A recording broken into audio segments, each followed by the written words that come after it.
नमस्कार, मैं हूं आशुतोष और आप देख रहे हैं टेलीकास्ट न्यूज। बुधवार को अचानक एक ऐसी घटना हुई जिसने 22 साल पुरानी एक घटना की याद दिला दी। जी हां, 13 दिसंबर 2001 को भारत के सबसे बड़े लोकतंत्र के मंदिर यानी संसद पर कुछ आतंकियों ने हमला किया था। ठीक 22 साल के बाद यानी 2023 में बुधवार के दिन संसद पर दोबारा फिर हमला किया गया। हालांकि इस बार जिन लोगों ने हमला करने की कोशिश की है वो कौन है और उनका क्या मकसद है, ये तो अभी तफ्तीश के बाद पता चलेगा। लेकिन सबसे अहम बात यह है कि आखिर जो लोकतंत्र का इतना बड़ा मंदिर है, जहां पर देश के चुने हुए जनप्रतिनिधि सांसद मौजूद रहते हैं, वहां प्रधानमंत्री होते हैं, देश के कई मंत्री होते हैं, उस संसद भवन में आखिर सुरक्षा में चूक कैसे हो जाती है। देश को चलाने वाला जो ये मंदिर है, जहां पर नीतियां बनती हैं, जहां जनता से जुड़े हुए मुद्दों पर बहस होती है, जहां पर कई बिल पास होते हैं जिससे देश को संचालित करने में सहूलियत मिलती है, नीति निर्धारण होती है, कानून बनते हैं और जहां से पर देश की पूरी नजर होती है और जहां से पूरा देश चलता है, आप एक तरह से कह सकते हैं, उस संसद के मंदिर में दो युवक कूद कर आते हैं और आनंद फानन में स्प्रे डालने लगते हैं और लोगों पर हमला करने की कोशिश करते हैं। हालांकि सुरक्षाकर्मी फिर उन्हें पकड़ लेते हैं और सबसे चौंकाने वाली बात यह है कि उस वक्त संसद भवन में कांग्रेस के पूर्व अध्यक्ष राहुल गांधी भी मौजूद थे। वो भी हतप्रभ रह गए और तमाशा देखने लगे।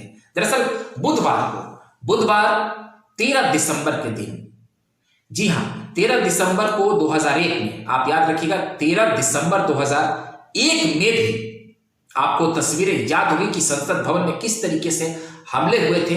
पूरे विश्व में इसकी आप कह सकते हैं इस बात को लेकर के नाराजगी जाहिर की गई थी और इसकी निंदा की गई थी। ठीक 22 साल के बाद 2023 में संसद भवन में ठीक उसी दिन हमला किया जाता है नए संसद भवन में और उस वक्त लगभग 150 सांसद वहां मौजूद थे। उसके बाद सभा की कार्रवाई को स्थगित कर दिया जाता है और जो स्पीकर होते हैं 2 बजे तक सदन को स्थगित कर देते हैं। शाम को 4 बजे से एक सर्वदलीय बैठक भी होती है। हालांकि इस मामले पर अभी तफ्तीश जारी है और इसकी में जांच के बाद ये पता चल पाएगा कि आखिर इस हमले के पीछे की वजह क्या थी और इसका मकसद क्या था। हालांकि देश में पूर्व में भी कई ऐसी घटनाएं होते रही। आपको याद होगा पुलवामा अटैक भी हुआ था, पठानकोट पर भी हमला हुआ था। कई बार हमने देखा है कि कई बड़े बड़े वारदात हो जाते हैं, एरोप्लेन हाईजैक कर लिया जाता है। तो इस तरह की घटनाएं होती है जो सुरक्षा पर एक बड़ा सवाल खड़ा करता है और केंद्र सरकार के ऊपर भी एक बहुत बड़ा सवाल खड़ा करता है। बहरहाल ये जो घटनाक्रम हुआ ये बहुत ही चौंकाने वाला हुआ, अचानक हुआ और दिन भर इस पूरे मामले पर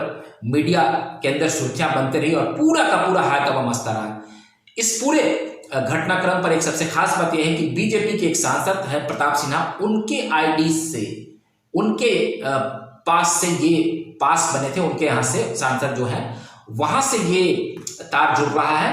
एक टीवी चैनल पर यह बताया गया कि जो संदिग्ध घुसे थे उनका पास वहां से बना था और वो अचानक से दर्शक दीर्घा से संसद भवन में कूद पड़ते। बहरहाल सुरक्षा को लेकर के ये बहुत बड़ा एक सवाल है। इस पर निश्चित तौर पर कई लोग नपेंगे और इसमें जो जांच में बातें सामने आएंगी वो हम आपसे साझा करेंगे। बहरहाल आपको हमारा वीडियो अच्छा लगा हो तो कृपया कर लाइक, सब्सक्राइब और शेयर कर दें। अगली बार हम फिर नए वीडियो के साथ हाजिर रहेंगे। तब तक के लिए आप हमें इजाजत दीजिए। बहुत बहुत धन्यवाद।